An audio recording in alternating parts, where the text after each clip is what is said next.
নমস্কার, আমি অরূপ সেনগুপ্ত। আপনারা দেখছেন আপনাদের সবচেয়ে পছন্দের বাংলা ইউটিউব চ্যানেল বিশ্বজোড়া বাঙালির আওয়াজ এনকে ডিজিটাল এক্স ফ্যাক্টর অনুষ্ঠানে আপনাদেরকে স্বাগত।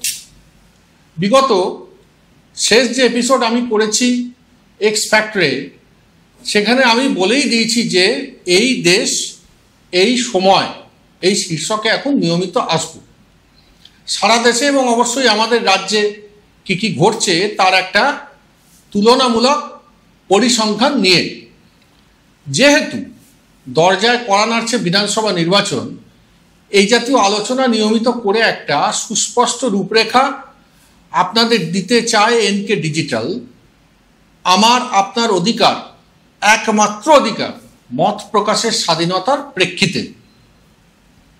যেহেতু আমাদের নির্বাচন এই রাজ্যে আর 1 বছর পরেই হবে, আমাদের দেশের অধিকাংশ মেনস্ট্রিম মিডিয়া আজ একটা বিশেষ রাজনৈতিক দলের ধামাধারি হয়ে কাজ করছে। এটা শেষ 4-5 বছরে একটা লজ্জাজনক পর্যায়ে পৌঁছে গেছে। আর এই কারণেই আমরা অনেকেই আস্তে আস্তে এই ধরনের বিকল্প মিডিয়ার শরণাপন্ন হচ্ছি, যারা কিনা আজ সত্য নির্ভর হয়ে সততার সাথে সংবাদ পরিবেশন করছে। আমি গত এপিসোডেই বলেছি বিহার আর মহারাষ্ট্রের কয়েকটা ঘটনার কথা। আজ কয়েকটা প্রশ্ন যা কিনা বিব্রত করছে আমাকে। দেখুন, দিনের শেষে আমিও তো একজন রাজ্য নাগরিক, দেশ নাগরিক, তাই আমার মনেও তো প্রশ্ন আসে। আমরা আপনারা যারা শ্রোতা, কোথায় বলবো, কাকে বলবো, কখন বলবো? সেই 2014 থেকে শুনেই তো যাচ্ছি আমরা মন কি বাতেলা থুরি বাত। আমরা তাহলে বলবো কখন? বলবো। আমাদেরও বলবার প্ল্যাটফর্ম আছে। দেশের রাজ্যের সাধারণ নির্বাচন, এই একটাই সময়, একটাই সুযোগ যখন আমরা বলবার সুযোগ পাই ব্যালটের মাধ্যমে। অতএব আমাদের বলবার প্রাককালে এই তুলনামূলক অনুসন্ধানমূলক প্রতিবেদনগুলো প্রয়োজন হয়েছে। আমি বারংবারে বলেছি, আজ আবারও বলে দিই এই আলোচনার শুরুতেই, যে ভিন রাজ্যের আইন শৃঙ্খলা, শিক্ষা, স্বাস্থ্য এইসবের বিস্তারিত আপনাদের সামনে তুলে ধরে আমি কখনোই এই রাজ্যের যে কোনো সমালোচনার আঙ্গিককে এড়িয়ে যাওয়ার চেষ্টা করছি না, কারণ সেইটা আমার কাজ নয়। তার জন্য রাজনীতিবিদগণ রয়েছেন, সমীর আইচ, বিশ্বনাথ চক্রবর্তী, ডক্টর কুণাল সরকারদের মতো প্রাতঃস্মরণীয় ব্যক্তিত্বরাও রয়েছেন। আমি সংবাদের ব্যাপারেই আমার কাজ সংবাদ ফেরি করা, বিশেষত সেই সব সংবাদ যা সম্প্রচারিত হচ্ছে না আমাদের দেশের মেইন স্ট্রিম মিডিয়াতে। আমরা সেই সংবাদটা তুলে ধরব।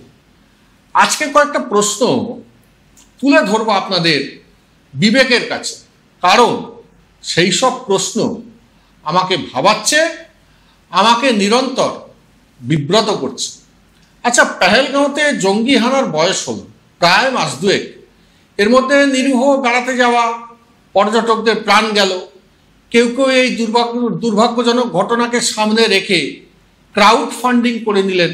এটা একটা বেশ হয়েছে না, কিছু একটা হলেই হলো, মানুষকে ঢপ দিয়ে কোটি কোটি টাকা হাফিস করে দেওয়ার খেলা, ক্রাউড ফান্ডিং। ওই যেমন চোর, ধান্দাবাজ, জুনিয়র চিকিৎসকরা তুলল টাকা 4.5 কোটি। কেন্দ্রের সরকার পাকিস্তানের কোনো জঙ্গি ঘাঁটি আর বাকি রাখলো না, উড়িয়ে দিল সব। কিন্তু প্রশ্ন হচ্ছে, ওই বৈশরণ উপত্যকায় হানা দেওয়া 4 জন জঙ্গি গেল কোথায়? তারা অদ্যাবধি কেন গ্রেপ্তার হলো না? এর জবাবটা কে দেবে? কেন্দ্রীয় সরকারকে দিতে হবে তো। এটাকে কি ভারতীয় গোয়েন্দা দপ্তরের ব্যর্থতা বলে অভিহিত করা যাবে? এইটা আমার মনে প্রশ্ন এসছে। যদি সেটা না মানতে চায় কেন্দ্রের সরকার, তাহলে যুদ্ধ বন্ধ হলো কার নির্দেশে?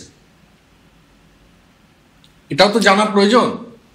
বিশ্বের দরবারে কে বা কারা রইল ভারতের পাশে, আমাদের পাশে, আমাদের দেশের পাশে?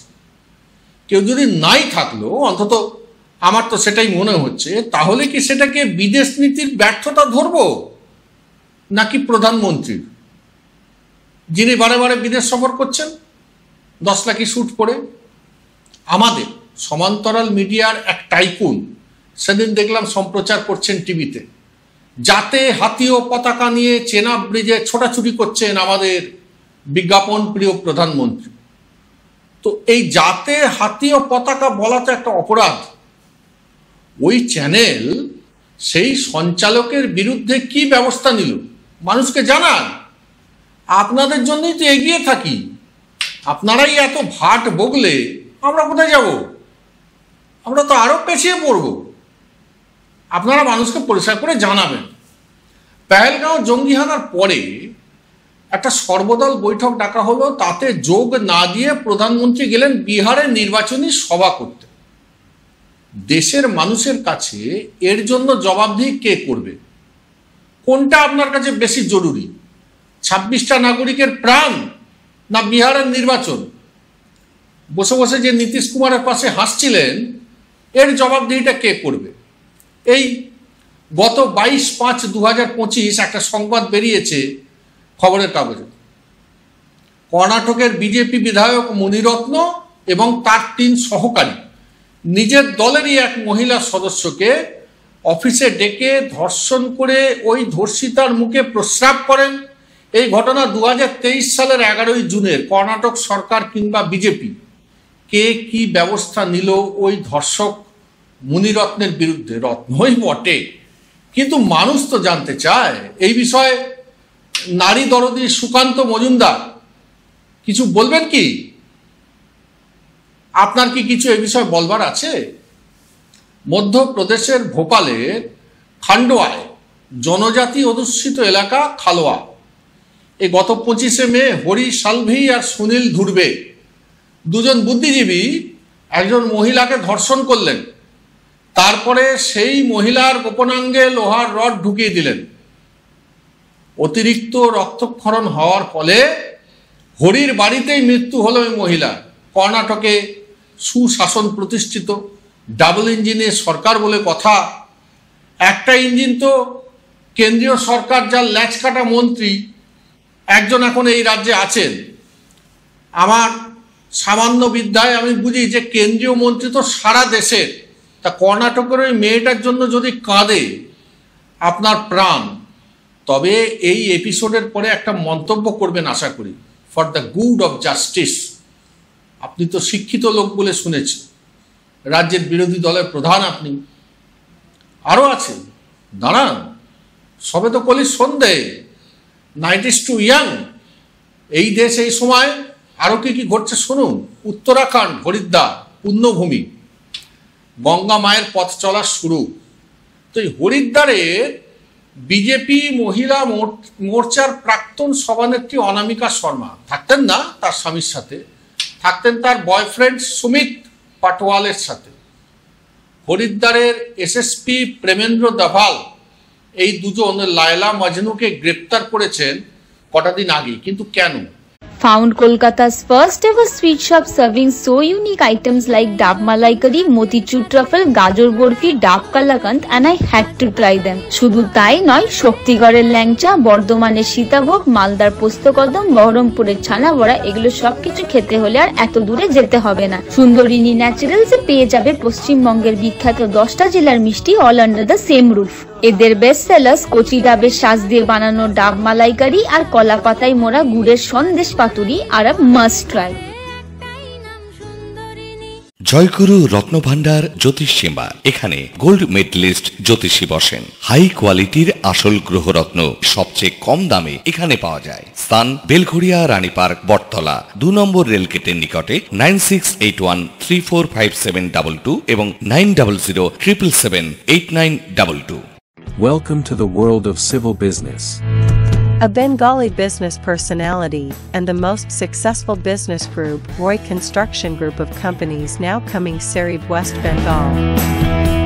Mr. Anup Roy, the managing director of the Roy Construction Group company, ready to serve his native land, the mother Bengal.